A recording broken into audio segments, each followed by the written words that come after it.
Fala, meus lobos! Para quem não me conhece, meu nome é William e sejam muito bem-vindos ao Cateia do Ensino. Galera, hoje eu vou falar a respeito do ESEC 1, exercício de campanha do primeiro ano da Escola Preparatória de Cadetes do Ar. Bom, William, como é que funciona esse ESEC 1? Galera, antes de falar propriamente dito do exercício de campanha, eu tenho que falar para vocês a respeito do pré-ESEC, da semana que antecede o ESEC. Afinal de contas, não se aprende tudo na marra. Na verdade, sim, a gente aprende na marra. Mas a marra não pode colocar em risco a nossa própria vida, tá? Então é por isso que nós temos a semana pré-ESEC, a semana que antecede o ESEC, para nós termos contato com várias instruções. Instruções de sobrevivência, instruções, por exemplo, uma instrução muito bacana que eu já não lembro mais nada, mas é uma instrução a respeito de cobras, diferença de cobra peçonhenta para cobra venenosa. Se você me perguntar hoje, eu não sei. Quem souber aí, coloque nos comentários. Instruções de nós e amarrações. Vamos supor que você tá fazendo um rapel ali e na hora que você tá fazendo o rapel, o trem embolou ali e tal, você tem que desembolar e fazer tudo. Você tem que ter essa instrução de nós e amarrações, afinal de contas, a gente faz rapel no ESEC, então você não pode chegar lá, colocou a corda, vou descer. Não é assim que funciona. Tem que ter as instruções de segurança, né? Umas instruções que são um pouco mais aplicáveis no dia a dia, por exemplo, primeiros socorros, né? Às vezes tem um acidente de carro, alguma coisa assim, você vai poder aplicar no dia a dia, assim como muitos militares já sabem fazer. Por quê? Porque tem essas instruções antes do próprio exercício de campanha, antes do próprio acampamento. Então, pessoal, nessa semana que antecedeu o ESEC, principalmente no primeiro ano da EPICAR, ela dura mais do que o próprio ESEC, porque, como eu disse pra vocês, não adianta a gente ter um dia de instrução e 10 dias de prática, porque aí é muito complicado, é uma burocracia e também é muito gasto para a Força Aérea, né? Não é simplesmente carregar os caras para lá e acampa e faz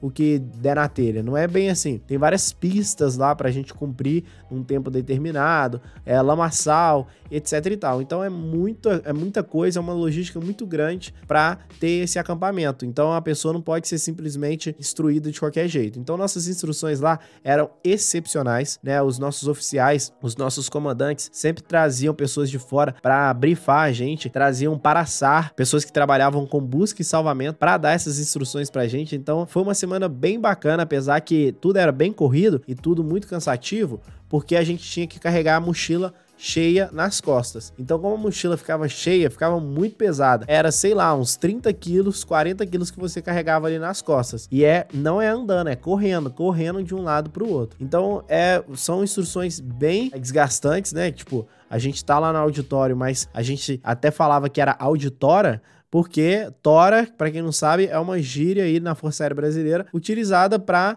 dizer que você está dormindo, né? Então a pessoa tá torando, ela tá dormindo. Ah, vou tirar uma tora aqui, vou tirar um cochilo, vou tirar um ronco. A gente chamava de auditora, porque era onde todo mundo torava, né? Mas lutava ali pra não torar, pra prestar atenção nas instruções. Uns lutavam mais do que outros.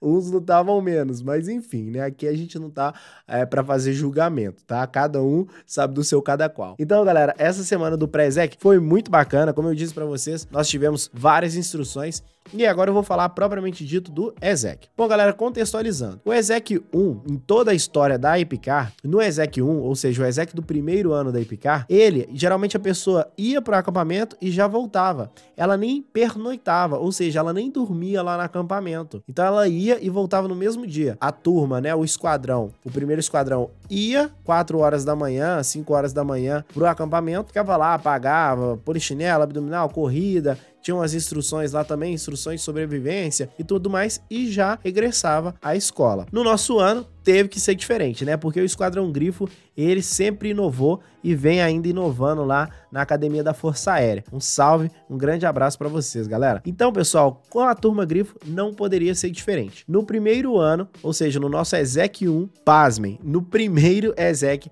a gente pernoitou, ou seja, nós dormimos lá no matagal, lá no monte, fazendo muito frio, enfim. Então, nós conseguimos essa proeza aí de pernoitar. E vocês acham que a galera ficou desanimada ao saber dessa notícia? É claro que não. Poxa, não teve um cara do esquadrão, sinceramente, galera, eu não vi, mas não teve um cara do esquadrão que chegou e falou assim, putz grilo, a gente vai ter que dormir lá mesmo, porque é uma experiência muito bacana, apesar de ser muito cansativo, apesar de a gente chegar na escola assim, morto de sono, é uma experiência muito bacana. É uma experiência que eu nunca tive na minha vida. E eu vou contar pra vocês. Bom, galera, a gente acordou aí por volta de 3h30, 4 horas da manhã, acionados, né, por bomba e tudo mais. Bora. Aí a gente tinha, sei lá, 3 minutos pra já estar com tudo arrumado, né, e a gente já sabia disso, então é por isso que a gente já deixou tudo esquematizado, né, meio que a gente tava sobre aviso, né, e...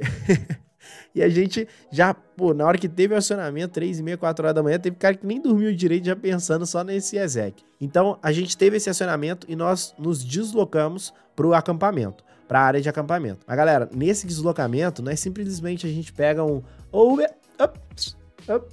táxi.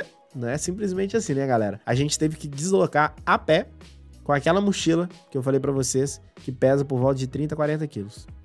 Vocês acreditam nisso? Galera, então a gente teve que se deslocar, não foram 10 minutos de caminhada, não foram 20 minutos de caminhada, foram 1h30 aproximadamente. Não tô aqui contando mistério, até porque eu não sou desses que fica aí contando mistério. Ah, eu fiz isso, eu fiz aquilo, eu pulei de paraquedas de Mortal Kombat e tal. Não, eu tô falando a verdade, foi 1h20, 1h30 de caminhada. Chegando lá no acampamento, a gente realmente não sabia o que a gente ia fazer. A gente tinha umas histórias ou outras assim e tal, mas aquelas histórias pra amedrontar, sabe? Você vai passar fome, vai passar sede, vai fazer isso, vai fazer aquilo. E aquilo tudo realmente foi história pra assustar, porque, pelo menos na minha visão, eu gosto de sempre estar vendo o copo meio cheio. Então, apesar dos perrengues que a gente passava lá, eu pensava assim, quando que eu vou viver isso na minha vida? Em qual outro momento que eu teria a oportunidade de estar vivenciando, de estar aprendendo com pessoas assim e de estar acampando com apenas, na época eu tinha 15 anos, com a galera que eu gosto e tudo mais, dando tiro e etc e tal. Eu falei, gente, nunca que eu teria uma oportunidade dessa. Então eu aproveitei aquela oportunidade. A gente teve instrução, mas a gente teve instrução de tiro, só que essa instrução de tiro foi apenas com carabina de pressão no primeiro ano. Já no segundo e no terceiro ano, pessoal, a gente teve instrução de tiro com fuzil e instrução de tiro com pistola também. Então muita gente pergunta, poxa, William, lá na IPK vocês atiram? Sim, no primeiro ano apenas com a carabina de pressão, paia demais. Mas no segundo ano é com fuzil HK-33 e no terceiro ano eu atirei com a 9mm da Imbel. Muito bacana, né? Depois eu conto as histórias do Exec 2 e do Exec 3 pra vocês, mas bora voltar pro Exec 1. Galera, nós fizemos aí o hasteamento do Pavilhão Nacional, que é o hasteamento da bandeira do Brasil, linda e maravilhosa, respeitando, né, as solenidades, e depois nós começamos as instruções. Nós éramos divididos em GCs, grupamento de combate. Então GC1, GC2, GC3, GC4, até o GC7, salvo engano. E galera, cada GC tinha uma operacionalidade. Então, por exemplo, o GC1 e 2 vai para operação tal, aí a gente ia para busca e salvamento. Aí o GC 3 e 4 vai para sobrevivência. GC 5 e 6 vai para nós e amarrações. Então a gente foi espalhado assim para a gente aplicar tudo que a gente aprendeu no pré-exec. Bom, William, mas aí vocês ficaram correndo, pulando para lá e para cá, fez um rapel bacana, que eu sei, bacana demais. Tivemos que molhar, passar debaixo d'água, aquela água gelada, e só tinha aquela farda e mais outra, então ficava com a farda molhada o dia inteiro, cheio de terra, aquela terra grudando e tudo mais. Experiências que não dá pra contar pra vocês, porque realmente são experiências que a gente tem que sentir na pele, literalmente, pra falar a respeito disso. Bom, galera, mas o que foi mais interessante que eu posso trazer aqui pra vocês? Bom, o que eu achei mais interessante, uma experiência que eu nunca tinha vivido em nenhum outro lugar, foi a fome. William, como assim? Galera, um dia nós acordamos 5h30 da manhã e nós fizemos uma refeição ali, um café da manhã padrão. 5h30 da manhã, na verdade acordamos bem antes disso, mas 5h30 da manhã foi o café. Então nós acordamos por volta de 4h30, 10 para 5 e 5h30 foi o café da manhã. Comi um pãozinho e um café com leite, alguma coisa assim. Bom, mas logo depois, 8 horas, 9 horas, 10 horas, 11 horas, meio-dia, tendo instrução e não parava de ter instrução. 1 hora, 2 horas e nada de comer. 3 horas começou a nossa instrução de sobrevivência. E William, como é que é essa instrução de sobrevivência? Bom, pessoal, quando você é largado no mato, o que você tem que fazer para sobreviver? Comer. E como é que você come? Se não tem nada lá, você caça. E é desse jeito, galera. Bom, não foi tão raiz assim, a gente não teve que caçar, mas também não foi tão Nutella. A gente teve que sacrificar um coelhinho e uma galinha, tá? Então nós aprendemos o procedimento correto para se abater um coelho e também uma galinha para fazer aquele sopão gostoso, lindo e maravilhoso que vocês veem aí na internet, alguns vídeos e tal. Aquilo lá não é mentira, pessoal. Lá na Epicar mesmo, a gente já vivenciou isso, todas as turmas já vivenciaram, pelo menos todas as turmas que eu tive contato vivenciaram isso, e é muito importante nós sabermos como, eu digo para o militar, saber como abater esse animal, mas não só abater, porque você vai abater e pronto, e jogar na sopa, não é assim que funciona, mas também despenar. Tem algumas partes, por exemplo, da galinha que a gente pode comer, por exemplo, coração, mas do coelho a gente não pode comer. Vocês sabiam que o coração do coelho a gente não pode comer? Porque o coelho, ele come algumas ervas que são venenosas pra gente, então acaba que aquilo que tá no sangue do coelho, a gente não pode ter contato, né? Porque pode ser que ele tenha comido uma erva venenosa, uma erva que seja venenosa pra gente, mas não seja pra ele. Ah, já a galinha, vocês já viram, não sei se vocês já viram, mas aquele soldado que pega o sangue da galinha e bebe até o sangue dela. Por quê? Porque o sangue da galinha, ele é utilizado também até para temperar um sopão.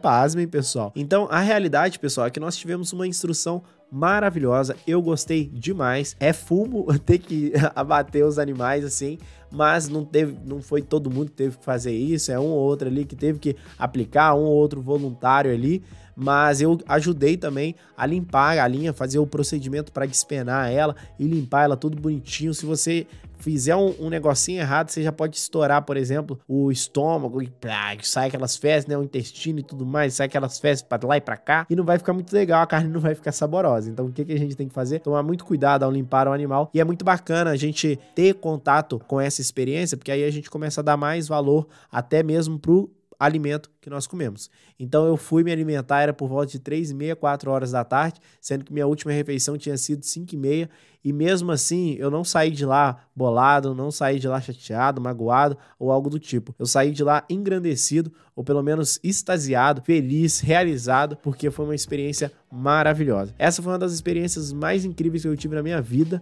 tá? Porque eu comecei a dar valor para as pequenas coisas, e isso eu ouço de praticamente todo militar, que a gente começa a dar mais importância para as coisas pequenas, né? Você acordar aí na sua casa, mimadinho, 3 horas da manhã, no seu apartamentinho, e abrir a geladeira e tomar aquele golão de coca. Gente, não tem nada mais satisfatório que isso. E eu dou valor, porque hoje eu posso fazer isso, mas na época eu tava no quartel, eu não podia, principalmente na época que eu tava no acampamento. Galera, deixem aí nos comentários se vocês querem ouvir mais histórias como essa, do ESEC 2, do ESEC 3 e de outras histórias lá da caserna.